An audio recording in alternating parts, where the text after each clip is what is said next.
I've got a fun deck list for you today. This one is Red Lando Calrissian. I had a concept for this deck in the early days. In fact, I'm pretty sure I have a video where I made a deck list for every leader in set 2, and I did a red Lando list in that. Well, in recent tournaments in the past month, there's been a couple brave souls who've actually been trying to take red Lando to these, and there's one actually recently that went 6-2, which is an awesome record. People got to remember too that the people who go 6-2, a lot of them have the same record as the person who's in like 7th and 8th place, right? It's just the tiebreakers push them down further, right? And it's awesome. It's an awesome deck. Basically, what I did is I made a singular change, but I went and looked at all of the red Lando lists that have been played at these events. And I think it was like 5 decks total. There's 5 people total that played red Lando over the course of like, I think it might have been like 4 tournaments, maybe 3 or 4 tournaments. And one of them, I wasn't a big fan of the list. I basically took the lists, compared them, and was like, what's the same in these? And what's the difference from the best performing ones to the worst performing ones? Obviously, this isn't a buttload of data. This is 5 decks, right? Well, I took the 2 best performing ones. I looked at them, saw what they had different. The 2 best performing ones were, the main deck was the same 50 cards. It was just their side deck was different. And I basically, I made one change in the main deck, and I made one change, essentially kind of like 1.5 changes in the side deck. Now, this first deck list I'm going to show you is from Dale Barker, all right? Thank you, Dale, for going 6-2 in this tournament. I'm proud of you. Something that has inspired me to make this video myself is that I recently opened up a Lando Calrissian showcase myself. And so, sorry if you're hearing the tippy taps of my dog Bobby. Okay, she's leaving. She's done. She doesn't want to be in the video. I opened a Lando Calrissian showcase, and so I was like, yes, I definitely incentivized now to actually make this deck. So I actually did make it and played it and had a bunch of fun with it. My total record right now with it is, I think, 8-2 or something. 8-2 with this deck so far. Now, not this exact one, right? This one is Dale Barker's, okay? Main deck up here, side deck down here at the bottom. Now, this is the list that I made. And we'll go over the side super quick right now, okay? The main change that I did is, I'm sure that this tech doesn't need to be here, because I just wanted tech because you could smuggle him for 2 with Lando, and that seems hilarious. And a leader about smuggling, how do you not put tech in there? I don't know. But anyways, the main thing I did is I reduced the Spec Force soldier from 3 to 2, and then I turned the confiscates into disabling Fang Fighters. You could totally just make tech the other Spec Force soldier. I'm sure that that's correct. But I was like, I'm in red. Do I really want to play confiscate instead of disabling Fang Fighter? I don't know. I liked the disabling Fang Fighter. It's a ship, right? So now let's go over the main deck. What's really cool about this deck is it's pretty cheap. It's actually it's the cheapest deck that I've seen recently, and it can go even cheaper. If you'll notice that it does have the old style Millennium Falcon in here and not the new style. If you really wanted to, and you're all the way budget, you're like, I have 0 Millennium Falcons, you can just put the new style Millennium Falcon in there, and it's actually cool too, because you can smuggle it out for 4, so you can flip Lando, smuggle out the new Millennium Falcon in space. It's a 5/5 in space on the 4 resource turn. You know, a decent amount of decks, that's pretty scary for them. If they don't immediately have a Fell the Dragon that turn, that sucks for them. And even if they do, you probably had been playing a bunch of units the last several turns anyways, and your leader's still alive. Like, it's not the worst thing ever to happen. So if you did that, that would literally eliminate like basically 100% of the cost of this deck, because like Oh, except for K2, right? K2 is a little bit expensive. Yeah, he's like 10, or is he like 7? He might be like $7 or $8 now. I'm not sure. But the only rares is Hot Shot Blaster, Heroic Sacrifice, Sneak Attack, and K2. And none of those cards, other than like K2, like I said, are very expensive. They're like a couple bucks or $1 even maybe. Everything else is a common or uncommon, so super, super budget friendly. But let's talk about the change that I made really quick. The singular change I made. We'll flip back here, right? And then we'll flip back here. You're not going to see it that fast because they're organized differently. But I didn't even want to test it. Now, like I said, I didn't even test this, but they have a Cantina Braggart. It's a 0-3 that has Raid 2. It's a 1 cost. I get it. They're trying, and it helps turn on Benthic 2 tubes. I get it. It makes sense. I think it does make sense, but man, it just seems really hard justifying playing a 0-3. Because I'm thinking against most decks, even if you're opening up Cantina Braggart and Benthic, if your opponent plays a ground unit, it almost always has 3 power, and they're going to get the initiative, and they're going to just kill the Cantina Braggart for free. And then you just have Benthic out there doing nothing. Or even if they play Crafty Smuggler, then they're like, okay, I'll kill Benthic for free. And then this isn't getting to do Raid 4 instead. I don't know.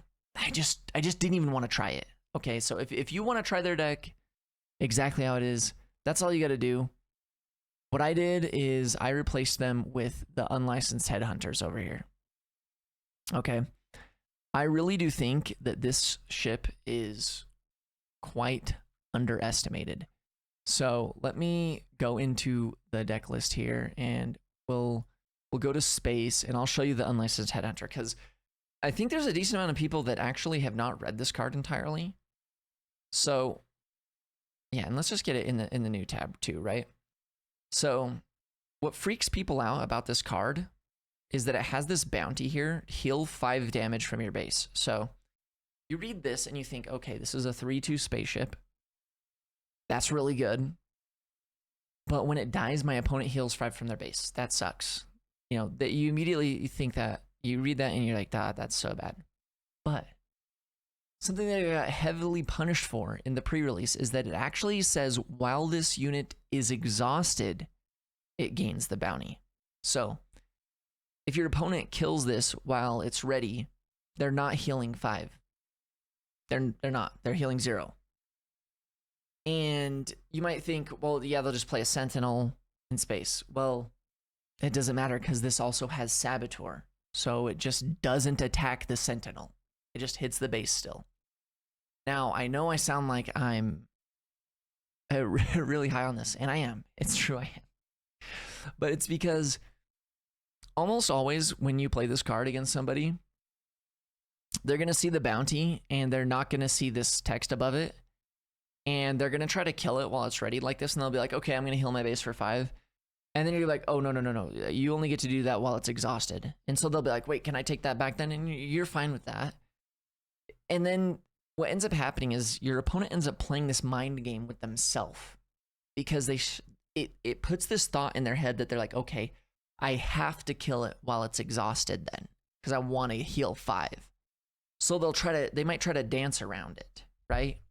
And in the meantime, especially in this deck and any deck that you would play this card in, you probably are the aggro, and that usually means that you have more actions to do per turn than your opponent. So what that means is you just attack with the unlicensed Headhunter last. If they want to sit there and pass, waiting to use their removal or whatever on the unlicensed Headhunter, you still get all of your other attacks in, and then you just take the initiative. And then they didn't do anything. They didn't heal 5, they didn't kill your ship, and you're back to attacking them again. And it really just is such a treacherous mind game for your opponents, because they're going to think that they need to wait to kill this until it's exhausted, and they're not going to. If they do that, this could hit the base for 12, And then maybe by the time they do kill it, does it really matter that they healed for 5 if your 2 energy card on turn 1 still ultimately did 7 damage to their base? Like, it's not going to matter. This card's insane. Okay. Now, the warning that must be said, though, is when you play against a cunning deck, particularly what I mean is double cunning, yeah, you probably don't get to use this card. It is a much riskier there. You might be able to play it in space, right? You might be able to play on literally turn 1. Of course, you're playing in space. You might be able to play it on turn 1 in space, is what I was trying to say. And you might be able to just do like a early trade into, like, if they play a 7th Fleet Defender, you might just, before you have any damage on the base, you're just like, I'll just trade into the 7th Fleet Defender right now, and then it doesn't matter. Because obviously the card Cunning can exhaust 2 of your cards, and then they can try to kill it, right? So they still do have to work around it, but it's a little bit more risky. However, I feel like it's less risky than playing the Cantina Braggart too, because so many of the times you're going to play that card and then your opponent's going to literally kill it for free. I really do believe so. And space is much harder to interact with. So I just like the unlicensed Headhunter more. I just like it more. Okay. And it's a spaceship, like I said. Something that is really cool about that too, and really cool about this deck, is that armed to the teeth down here, this upgrade that you probably overlooked at some point, you can equip it to spaceships, right? There's very few upgrades in this game that you can equip to vehicles, and this is one of them. It gives you +2 power, and it also gives the unit the ability on attack, give another friendly unit +2 for this phase. So you play the unlicensed Headhunter in space on turn 1. Turn 2, you play, a 1-drop and a 2-drop. And then on turn 3, you play armed to the teeth on your space unit, and then you attack with it, and then now one of your ground units has +2 power. Even if they want to try to kill it, now it's going to definitely kill whatever they're attacking it with. It's pretty cool. It works pretty well. I do like it a lot. Everything else in this deck, I feel like, is actually pretty straightforward and understandable what's going on in here. We do have Daring Raid in here as a little bit of a reach. It's our mini for a cause I believe in, but it's cheaper. It also allows us to kill really dangerous units for us, like Boba Fett, because you can hit the Daring Raid on the Boba Fett, and then you can use Tarkentown to kill it, and then you're good to keep attacking the base with all of your ground units. One thing that's really cool in this deck, too, is you can sneak attack out K2 SOs. You can heroic sacrifice K2 SO. I love it. It's very, very fun. We got, like I said, we've got a solid amount of space presence here, which is one thing that I think that the unlicensed Headhunter is also helping us with too. The Cartel Turncoat 1-cost spaceship, Green Squadron A-Wing, of course, super strong card, and then we've got a couple good ground units in Sabine and Leia, and then we got the 1-costs up here of Benthic, Greedo, and Reckless Gunslinger. It's a really fun deck, and also you get the Cassian they get to smuggle out and have him be ready too. It's a pretty neat deck. One thing I do gotta say though, if you are going to try to play this deck, is you have to remember that on the 4-resource turn, if you use Lando's effect before you deploy him, you're only going to have 3 resources left, and you don't get to deploy him then. So you must, if you're going to be doing the smuggle cheat on the 4-resource, deploy Lando first. Please deploy Lando first, so that you're not behind on tempo. That's really all I got to say, other than for mulliganing, I had made a couple learning mistakes with this, and that's that you really do have to, there's a solid amount of reach cards in here, right? We've got, how many upgrades we got? We got 5 upgrades. We got 3 Hotshot Blasters and 2 Arm to the Teeth, so 5 upgrades. You've got 3 Surprise Strike, 2 Heroic Sacrifice. You have 2 Daring Raid and 2 sneak attacks. Now, Daring Raid can be used as removal if you need to as well. And then you have the sneak attacks. But all in all, that's 14 cards that you really don't want on turn 1, okay? And I made the mistake a couple times of keeping a hand that that had 2 surprise strikes in it. That was really dumb. Really shouldn't have done that.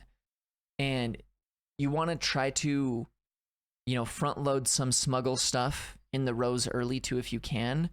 But like I said, you don't hold the reach cards in your opening hands if you can. Try to and what's really cool about this deck, it's super safe to mulligan because you have a million turn 1 plays. So like half the deck is turn 1 plays basically.